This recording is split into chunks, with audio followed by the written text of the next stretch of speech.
Okay, here we are on our second video. Hopefully you watched the introduction.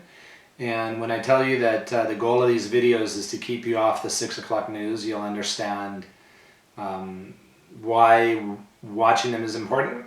We're going to start off the series of videos assuming that you know nothing about photography. In fact, we're going to take this series and use it to train photographers that maybe started off with very limited or even no knowledge of photography, and we're going to try to take you from that 0 point to understanding how to do youth sports photography, team and individual pictures of youth sports participants, and nothing else, nothing more, but nothing less than that. So some of this basic vocabulary, I'll use it throughout the videos. It's important that you understand it. Many of you watching this might know it already, but I will tell you that I have had photography school graduates, people that have gone to 2-year or 3-year or 4-year programs in photography, not understand the basic terminology. And so just take a minute and let's all get some of these basic terms out of the way and agree on what they mean when we're talking about them, okay? So let's talk about light.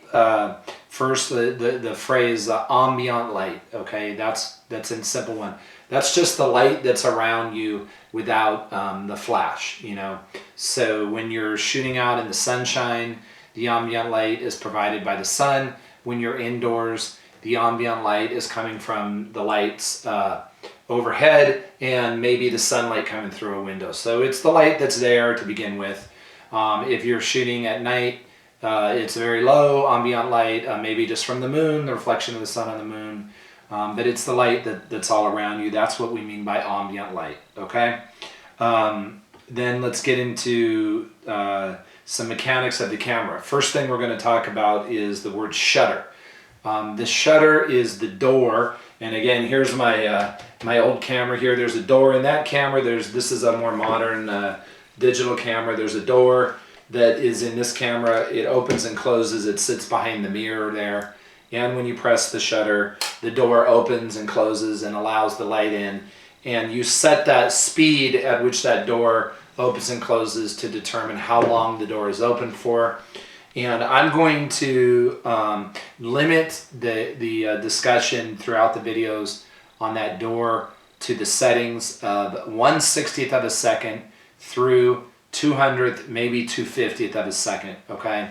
I'll explain later, but I'll tell you right now, if you ever see a setting below a 60th of a second, and that, you know, would be like a 59th of a second or lower, usually it'll be a 30th, something like that. Anything below a 60th of a second is too slow.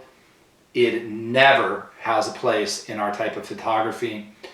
Anything above 250th, 200 or 250, depending on your camera's sync speed, and I'll get to that later, anything above that has no business being part of our world of photography. So the speed, the shutter speed in our world of photography is a very limited range of what cameras are capable of, okay? So the shutter speed is how fast the door opens and closes. It's a door, that's all it is, okay? Aperture. The next phrase we're going to focus on, aperture. Aperture is the hole in the lens, okay? This is a lens that came from a digital camera. You can see the hole. When you look into a lens, you look through it, there's a hole, it opens and closes. Older lenses, you set the aperture on the lens itself. The more modern cameras, the camera sets it. You have to hook this into the camera to set it. This is an old camera, the old antique camera, you set it on the lens, okay? So it's the size of the hole in the lens. The measurement of the aperture is called the f-stop. I don't know what f-stop stands for.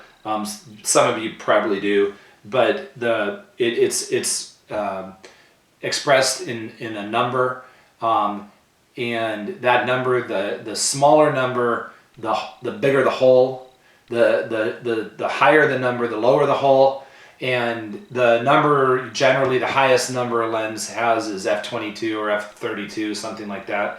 And the lowest number on the lens is, f1 point something on very good lenses. But I'm gonna tell you right now that in our world, my tiny world of photography, I generally speaking, f4 is the lowest. Is the lowest number that I ever want to see, and even then f5.6 is probably the lowest number you ever need. So f4 on up to f16. Okay, I really don't have any use for any, never see any proper photography done above f16 and below really f5.6. So f5.6 to f16 is kind of a 99% of our world, and if you stayed within that that range, probably 100% of the time, you could get a good image. People that go outside of that range, if I get images that are f4, f2, f whatever, or higher than f16, it's usually a catastrophe. I mean, or somebody doesn't know what they're doing. So the f-stop is the size of the hole. You'll see it on the display as f something. Okay, so I'm going to review a lot as I go through stuff. So limited world on the shutter speed, limited world on the f-stop, aperture, the size of the aperture. Okay, a stop of light. Okay, that is just a way that in photography you express degrees of exposure. So if someone says that you're one stop overexposed, that just means you're sort of 1 degree overexposed. And on a stop of light used to be on the shutter speed, one stop would be from a 60th to 1/25th was one stop, 1/25th to 2/50th was another stop. Again, that was my world. So within those settings, those were full stops. Okay, nowadays cameras have these incremental stops. You can go from a 60th to an 80th to a 90th. It's all digital.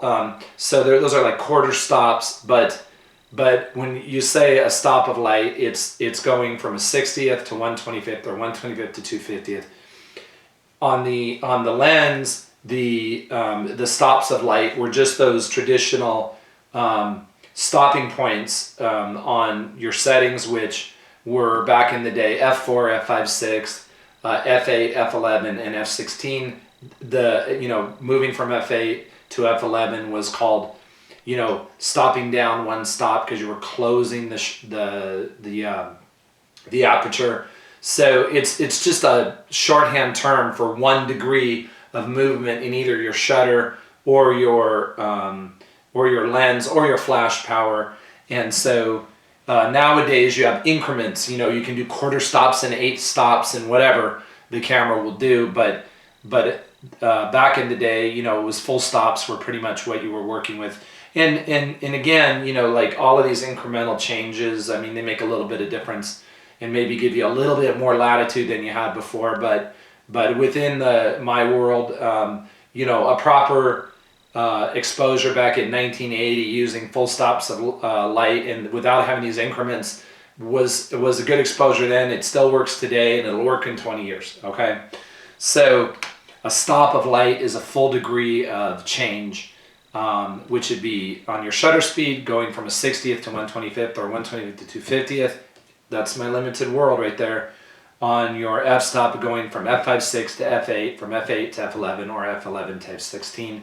That's my world. Okay, so if something is overexposed, it means you've let in too much light. Either with the lens opening being too big for the circumstances or for the flash power, or your shutter being open too long. Okay, so overexposed just means you've let in too much light. Underexposed means that you didn't get enough light on the media, meaning the film or the sensor, and so the picture's dark. Overexposed, it's too bright. Okay, and nowadays, I mean, you can overexpose on the subject. You can blow away the face, and the shirt might still look good, but you know, the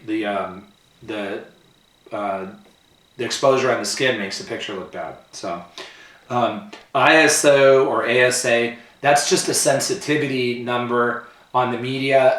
Back in the day when you bought film, you bought 100 IS or ASA film, you were just like, that was kind of like, you know, I don't even know how to express it. It was just normal sensitivity.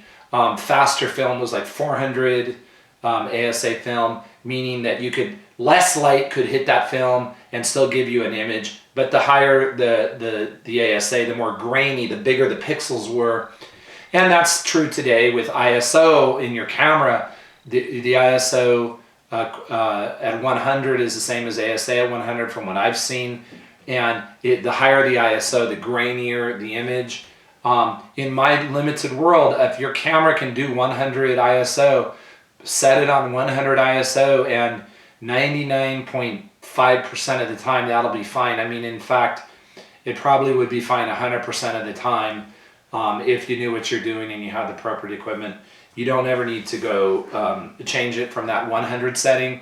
There are some cameras that are limited to 200. They can't go to 100. Okay, then go with the 200. Okay, but so that's a sensitivity number, and 100 is my world. So just stick with that, or 200 if that's a limitation on your camera. White balance. Well, you know, that's a digital term, but that's nothing new. That just is what the sensor on the digital camera is told.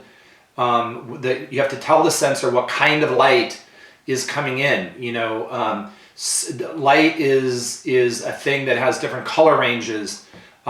So if you're inside and you have tungsten light and that's the only light, you tell the camera it's tungsten light. If you're outside, you tell it the camera it's sunlight, so that's daylight. If your main light is your flash, you tell it the sensor what you're registering is flash, so that the sensor can work out what true colors are in that light spectrum. And it's you know, like my world again, here we go, it's very limited. Outdoors, set your camera on daylight. Even if you're using a flash for fill flash, just set that white balance to daylight. Indoors, set it to flash, okay? Don't set it to auto, don't set it to program, don't set it to some other crazy thing. Please don't set it to auto. You know what it should be set at, because I just told you. Outdoors, set it for daylight. Indoors, set it for flash. And that's it, okay? So again, my limited world, I've just told you how to set that, set your white balance. Okay, so here's a little bit of a tricky term. I just had a meeting with 12 photographers and I asked them what this meant, and only 2 got it right, okay? Sync speed. What is your sync speed? And a lot of the photographers confuse that for shutter speed. Shutter speed is related to sync speed. I mean, a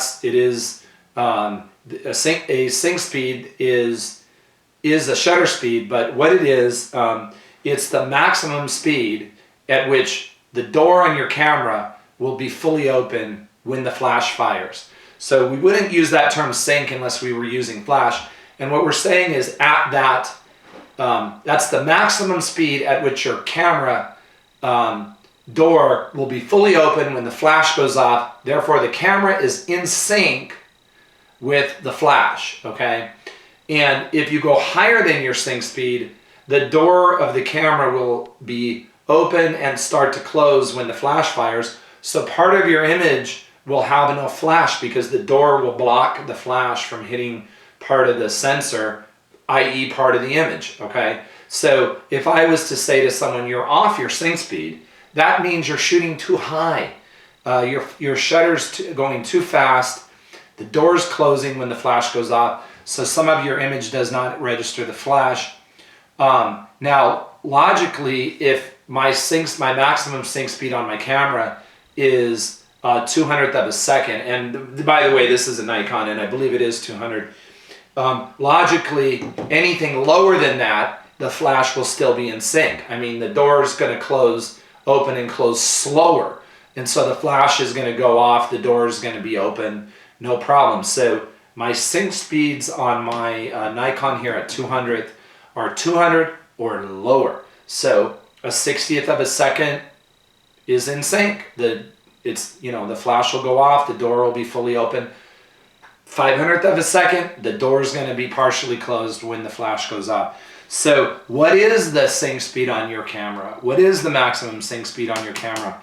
I have a meeting, I have 20 photographers there. I ask 20 people, they all have a camera, they all have a flash. What's the maximum sync speed on your camera? 20 people, highly trained professionals, some of them, 15 of them don't have a clue. Okay? And how do you find it out if you don't know it? Well, I mean, I'll give you the short answer. Google it. Go to Google, put in your camera model, say what's the maximum sync speed of this camera model, and it will tell you. Read your camera manual. It'll tell you there. And the other little quick way, if you're out in the middle of the desert, or you're out on a field trying to figure it out, and you don't have Google or whatever, it's really easy. You just point your camera at the sun, turn on the pop-up flash, put it on program, point it right at the sun. You can't make a good exposure of the sun. So the camera is going to go to the highest shutter speed that it can go to with the flash little pop-up turned on, and that will be your highest sync speed because it's going to try to make a good exposure. It knows the flash is on. When the flash is on, it will never set on program mode. It will never go higher than the maximum sync speed because the camera knows, it's built that way. It's just not going to go higher because it knows that if it goes higher, the flash won't register on the subject completely because the door will be partially closed. So sync speed is a real important concept. A couple other numbers that one other tricky number, guide numbers, flash guide numbers. Those are just power reference numbers, and those are a little tricky if you try to know all the guide numbers at all the different power settings. But usually when I ask someone what their guide number is, I want to know what the guide number at 100 ASA or ISO at maximum power is. That's the guide number that is published along with, that'll be in the manual of your camera. If you Google what is the maximum, what is the guide number for a certain type of flash, it's going to give you the guide number. It's always usually going to be 100 ISO, a number at 100 ISO, and it'll give you that guide number in when you're using feet as a reference, or it'll give you the guide number in meters. It'll be a lower number, but use feet. And so generally the guide numbers are going to be on a regular type of flash. On a pop-up, it's about 40. On a regular, on-camera flash, I like the Vivitar 283s and 285s. It's 110, I believe. On a strobe system, it's going to be like 160, 180, 200. But know that number. I'll have a separate segment on how to use that number, but the guide number is like a power number. The higher the guide number of the flash, the better the flash is. Put it that way, okay? The stronger the flash is. The lower the number, the weaker the flash is. The pop-ups are usually 40 to 50, okay? And that's in using feet as a reference. In meters, it's going to be some other number, but I'm stuck in the 70s. I don't in America here. I'm using feet. We never quite made it to the metric system here.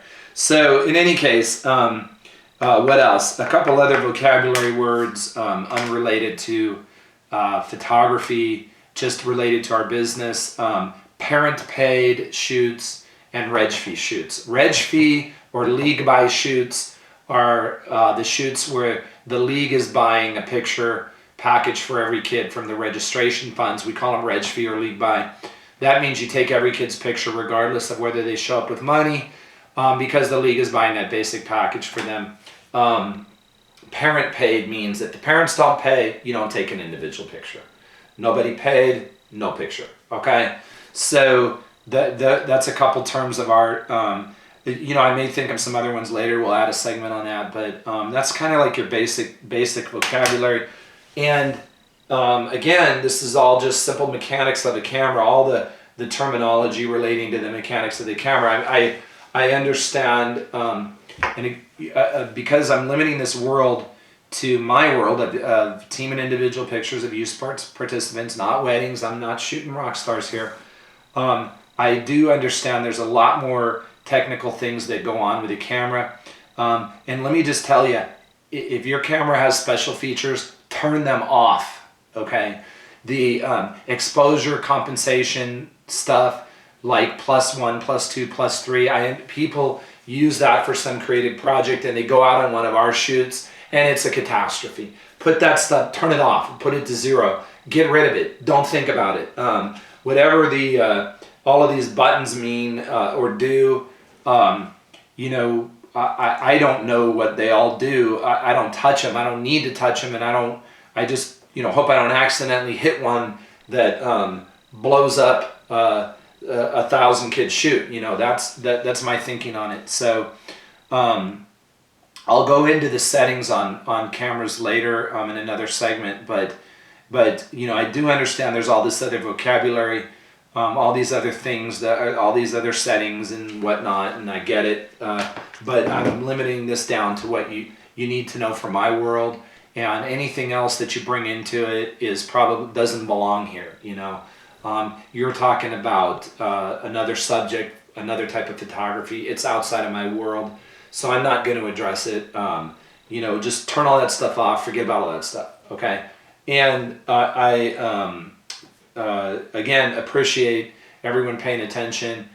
Hopefully you took some notes. Write these vocabulary words down, because I'm going to use these words throughout the video series, and I'm going to assume you know what they mean. Okay, thank you.